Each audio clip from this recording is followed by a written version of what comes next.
time. Are you fucking kidding? Have you ever done speedruns in the past before, but you couldn't do that one trick? Have you broken multiple items in the past? Well, welcome to the Speedrun Insurance Company, where we compensate everything you break because of speedruns.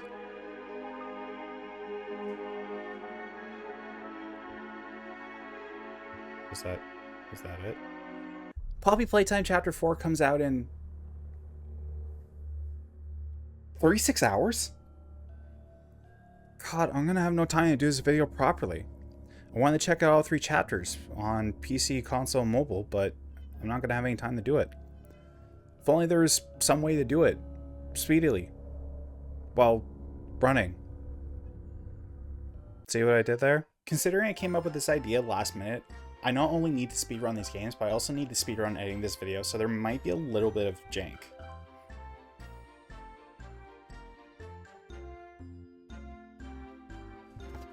I also may not have had time to learn all these glitches, so we're going to be doing each game with no glitches. Major glitches.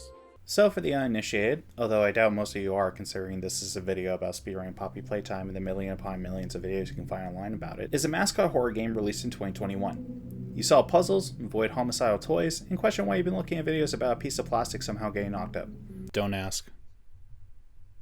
Please. You would think it's simple to play through the game the way it was intended without doing glitches. I'm about to tell you how goddamn wrong you are. Because the mobile versions of Chapter 1 and 2 are based on earlier patches of the game, I'll be running the PC version twice. Once on the older patch to be equivalent to the mobile version, and once on the newer patch to be equivalent to the console version. So without wasting what little time I have left, let's get started with the runs. Chapter 1 was always going to be the shortest considering the average run lasted between 6 and 9 minutes. There's a reason for it.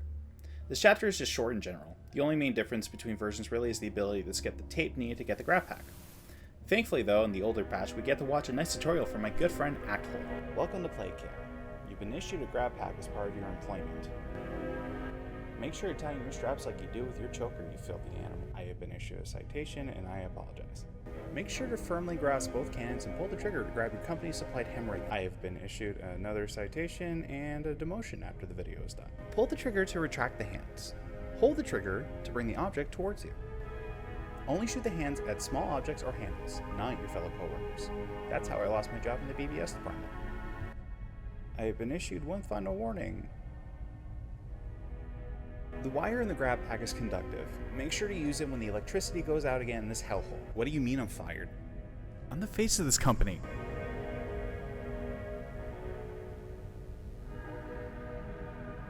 Oh. Moving on. While playing this chapter, honestly the only thing I found difficult is praying to RNGs that you get the batteries for the red hand in optimal spots, which in some cases I did, and in some cases I did not. Are you fucking kidding me? After this section you play through the game normally for the most part. There's a skip you do here that lets you skip this puzzle with a power where you just jump over the gap. The main difference between versions on this part though is the rail being solid or not. Then you just finish off the game like normal. All in all, it's not a hard run, and it's very easy to get into due to the low system requirements and the fact that it's free on PC. However, it is very competitive. But with that out of the way, let's say Chapter 2 is just as short. Chapter 2 can be a short run, or it can be a long run, although it is slightly shorter than Chapter 3. Why is that? The older version of Chapter 2 allows you to input the train code once you have the green hand. However, on console and the current patches, you're not allowed to. Even then, it's still a tad bit more complicated. Chapter 2 on mobile is a mix of the launch version of the game and the first patch. This means you can't face through the wall like you're going to the back rooms anymore, but you can input the train code early. However, this is only possible on PC with the launch patch, which lets you input the train code early. There's a skip you can do here where you can skip the entire storage section by bringing this ball over here and then jumping over and you'll be able to walk through. Once you're done here, sit through the Poppy monologue and pull the train lever and we finish this version of the run. Remember when I said that I was going to run this game twice on PC for Chapter 1 and 2? I lied. Sort of. So for whatever reason, the current patch of Chapter 2 just completely broke the game on PC, and I can't even get it to start. I literally spent like 2 hours trying to get this fucking thing fixed, and it just wouldn't start. So I guess we're just gonna have to do with the console version. Now, just like Chapter 1, you just basically play through the game normally. just, you know, optimize your movements. Some parts were harder, namely PG Puckapillar, but that was because of the game's mechanics. You can just reload the save once you see him speeding faster than Trudeau trying to fuck up Canada. Every morning I've woken up as the worst Prime Minister. I've been inspired by greed, the expression, and the determination of Canadians telling me to go fuck myself. You kill mommy, get the last piece of the train code, and then finish the game. With Chapter 2, I feel like it's more filler more than anything. Chapter 1 had an excuse because it was introducing you to the world while dropping a little bit of lore right here and there. Chapter 2 didn't have that. Chapter 2 was basically like a tiny bit more lore, but I wouldn't really say it was exciting in terms of lore, gameplay, or honestly technical gameplay. Hopefully Chapter 3 fixes it. Alright, I guess we'll mix things up. We'll start with the mobile version. Holy shit, there's actual proper controller support! One thing I didn't mention before is that Chapter 1 and 2 technically have controller support, but it's so bad and you can't use the grab pack that you're still better off using the touchscreen. Chapter 3 picks up where Chapter 2 left off. There's a little trick you can do here in the beginning, and honestly, it's just don't move. No, seriously, don't move. Timing doesn't start until either you move or the camera moves, and you have to wait until the trash compactor moves forward a little bit so you can actually grab the little bar at the beginning. Another trick you can do here is jumping on the platform edge and walking along it. Saves you having to do the light platforming in this section. Now that we're past the Bioshock section of the game, we head to the statue, pick up the key, and head to the gas room. Now, to make sure you don't mess up the game during the gas room, you'll have to wait till the power shuts off, but once that happens, head back to the statue, grab the key to Home Sweet Home, and we'll have a little variation in there. Wait, this section reminds me of... Oh god, they copied PT too? What's going to happen in Chapter 4? What, they're just going to copy Resident Evil?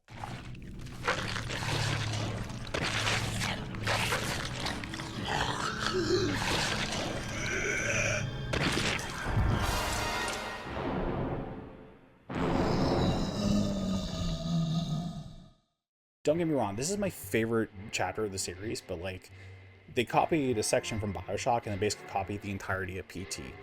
I don't mind references, but like, you're basically copying entire games. But let's get back to the tricks. This is only really doable on PC. I haven't been able to get it working on console nor mobile, but if you hold down the sprint key, you'll be able to basically run through this whole section instead of the slow walk you do normally. The next trick that applies to all platforms is just letting Huggy kill you immediately here because you're supposed to die. The rest of this section is played normally. Now while we do the cutscene here with Poppy and Missy, I do gotta make mention of this. My PC fucking hates this game. I don't know why. It ran a little bit fine at launch, but I was still having frame issues when I was recording in OBS. But honestly, it does lead to some funny moments, I won't lie. Now honestly, I know I sound like a broken record here, but you pretty much play through this chapter normally. Just optimize your movements. For the battery puzzle towards the end of the adoption center, you can just pull the battery from the ground to save some time, but other than that, you just play through the game normally. Except when your PC glitches this particular battery and gives you the Giga Battery. Oh, and I forgot to mention, this panel on PC and console can be opened without this key, but for some reason on mobile, you're forced to do it regardless, so just make sure to keep that in mind. After killing Catnap, activate the gas, then watch our Joy Tape Poppy plays. Head into the lift, and we're done. Chapter 3 is my favorite chapter.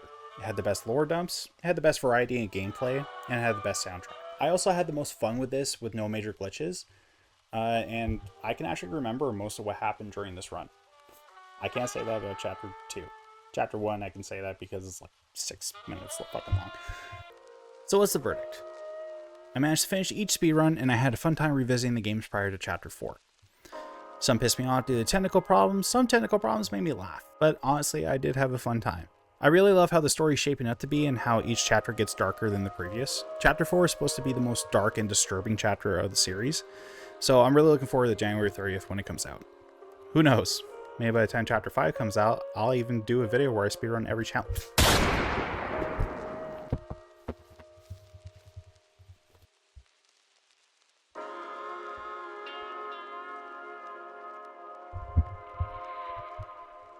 No.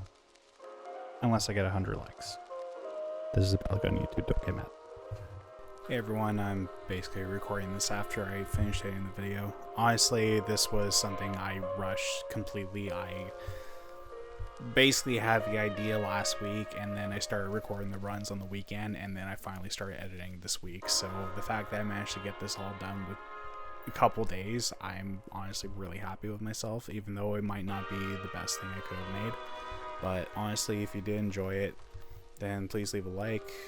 Tell me what I did right, tell me what I did wrong in the comments. Honestly, I want to be able to get better. with time. I haven't really done a whole lot of long form content, so I want to start doing it more. But honestly, just have yourselves a great day and be good people.